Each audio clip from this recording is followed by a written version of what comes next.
Hello बच्चों, 8 फरवरी में आपका पेपर है और उसमें आपके नवोदय के इंपॉर्टेंट सवाल जो है इस तरह के पूछे जा रहे हैं। जैसे कि मैं आपको बता रहा हूँ यहाँ पे, जैसे कि प्रतिशत का सवाल है आपका, बहुत इंपॉर्टेंट है। ये भी आपका प्रतिशत का सवाल है। यहाँ पर अलग अलग रेट में अलग अलग वस्तुओं को तुम्हें देगा और आपसे पूछेगा लाभ और हानि प्रतिशत बताओ, या फिर प्रतिशत पूछ लेगा जिसमें आपको यूनिट अलग दी जाएगी। जैसे यहाँ पे किलोग्राम और ग्राम दिया गया है, या फिर आपको डेसिमल का एचसीएफ एलसीएम, इस तरह के सवाल आपके पेपर में आएंगे। तो ये सारे मैं आपको इस क्लास में बताऊँगा, जिससे कि आप बहुत आसानी से अच्छे से सीखोगे और पेपर में अच्छे से करके आओगे। तो चलिए शुरू करते हैं। वीडियो को लाइक, चैनल को सब्सक्राइब कर लेना। जैसे कि पहला प्रश्न है, यदि किसी वस्तु को 5% हानि की अपेक्षा 10% लाभ पर बेचा जाए तो वस्तु विक्रेता को 75 रुपये अधिक मिलते हैं, तो बताओ वस्तु का क्रय मूल्य क्या होगा, हमें ये बताना है। तो अगर हमें वस्तु का क्रय मूल्य पूछा है, क्रय मूल्य, तो आपको क्या करना है, जितने रुपये कम या ज़्यादा मिलेंगे, जैसे यहाँ पे 75 रुपीज़ अधिक मिल रहे हैं, इसको आप डिवाइड कर देना इन दोनों के योग से, यानी कि 10 + 5 और इंटू कर देना 100 से, आपका क्रय मूल्य आ जाएगा 75। 10 5 कितने हो गए, 15, इंटू में 100, 15 पंजे 75, तो 100 पंजे 500, तो वस्तु का क्रय मूल्य 500 रुपये होगा। ऑप्शन नंबर बी आपका राइट आंसर। तो यहाँ से आपका फॉर्मूला भी बना। क्या है फॉर्मूला, देखो, कम या अधिक रुपए मिलेंगे, यानी कि वो डिफरेंस रहेगा, उसको डिवाइड करेंगे प्रॉफिट प्लस लॉस से, इंटू में 100 कर देंगे, आपका कॉस्ट प्राइस आ जाएगा। लेकिन एक बात याद रखना, अगर आपका कॉस्ट प्राइस पूछा गया है और डिफरेंस यानी कि कम या अधिक रुपए मिलते हैं वो ऊपर रखेंगे, और साथ ही जैसे यहाँ पर एक बार हानि हो रहा है एक बार लाभ, अगर दोनों जगह लॉस होता, यानी कि पहले भी हानि होता और बाद में भी हानि होता, तो ऐसी कंडीशन में इनको हम सब्ट्रैक्ट करेंगे, या फिर पहले भी प्रॉफिट हुआ और दूसरा भी प्रॉफिट होगा तो दोनों का अंतर से भाग करेंगे और इंटू में 100। अंतर का मतलब बड़े वाले में से छोटे को माइनस करना है। क्लियर बच्चे। आप दूसरा प्रश्न देखिए, इसमें क्या पूछा गया है।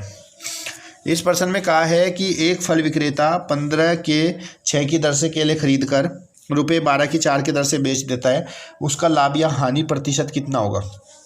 तो इस तरह के सवाल में हमें क्या करना है, देखो यहाँ पे 6 केले खरीद रहा है, कितने के, 15 रुपये के। 6 केले 15 रुपये के खरीद रहा है, ये हमारा कॉस्ट प्राइस है। और जब इनको बेच रहा है तो 4 केले बेच रहा है, कितने के, 12 रुपये के। अब यहाँ पे कन्फ्यूजन ये है यार, ना तो यहाँ पे मूल्य ही समान है ना यहाँ पे वस्तु ही समान है, तो किसी एक को आपको बराबर करना होगा, या तो वस्तु को कर लो या फिर मूल्य को। तो हम वस्तु को बराबर करते हैं। ये यहाँ पे इसने 6 केले खरीदे, हम 6 ना खरीद के हम ऐसी संख्या इतने केले खरीदेंगे जो 4 और 6 दोनों के पाड़े में आ जाए, और 4 और 6 दोनों के पाड़े में आता है कितना, 12। तो यानी कि हम 12 केले खरीदेंगे, तो 12 खरीदने के लिए इधर 2 से गुणा करेंगे, तभी तो यहाँ पे 12 केले बनेंगे, तो इधर भी 2 से गुणा करने पड़ेंगे। तो 12 केले हो गए 30 रुपये के। बेचेंगे भी 12 ही केले, तो 12 बेचने के लिए यहाँ पे 3 से गुणा करनी पड़ेगी। 12 केले बेचे कितने के, 12 गुणा 3, 36 रुपये के। उसने पूछा लाभ या हानि प्रतिशत बताओ, तो बच्चे 30 रुपये के केले खरीदे, 36 रुपये के बेच दिए, प्रॉफिट कितना हुआ, 36 माइनस 30 का, 36 में से 30 गए, 6 रुपये का आपको प्रॉफिट हो गया। पूछ रहा है प्रॉफिट परसेंटेज बताओ, और प्रॉफिट परसेंटेज बराबर क्या होता है, प्रॉफिट अपॉन में कॉस्ट प्राइस इंटू में 100। कितने का प्रॉफिट हुआ, 6 रुपये का, किस पर, 30 रुपये पर, और इंटू में आप 100 कर दोगे, 6 पंजे 30 और 5 दूनी 10, 20% का इसको प्रॉफिट हो जाएगा। ऑप्शन नंबर सी आपका राइट आंसर। यहाँ पर जो कंसेप्ट पे आपको ध्यान देना है, बस कंसेप्ट पे यही ध्यान देना है कि भाई आपको वस्तुओं की संख्या को बराबर कर लेना है, ऐसी संख्या से गुणा करके ऊपर नीचे, जिससे वस्तुएं बराबर हो जाएं। और वस्तुएं कितने खरीदनी है, वस्तुओं के एलसीएम के बराबर वस्तु आप खरीद लेना। अगला प्रश्न है, 6.8 किलोग्राम का 17 ग्राम कितना प्रतिशत है। तो सबसे पहले अगर प्रतिशत आपको निकालना है तो 2 यूनिट समान करनी पड़ेगी। ये किलोग्राम है, ये ग्राम, तो आप इस किलोग्राम को भी ग्राम में चेंज करोगे। किलोग्राम को ग्राम में चेंज करने के लिए 1000 से गुणा करेंगे, तो ये आपका हो जाएगा 680 ग्राम। उसके बाद 680 नहीं, 6800 ग्राम। और उसके बाद का 17 ग्राम में, अब हम इसको आसानी से निकाल सकते हैं। जब हम प्रतिशत निकाल रहे हैं, देखो टोटल वैल्यू है, इसमें से अगर हम 17 ग्राम निकालें तो कितना प्रतिशत होगा। तो आपको क्या करना होता है, टोटल वैल्यू को हमेशा नीचे रखना है। टोटल कितना है, 6800 ग्राम है, और किसका, 17 ग्राम का हमें निकालना है। तो 17 डिवाइड बाय 6800 इंटू में 100 करेंगे, तो आपकी परसेंट वैल्यू आ जाएगी 17 चौके 68, 400 हो गया। इसको यहाँ से हल करेंगे तो हो जाएगा 100 चौके 400, यानी कि 1/4%। अगर डेसिमल में बदलेंगे तो 0.25% हो जाएगा।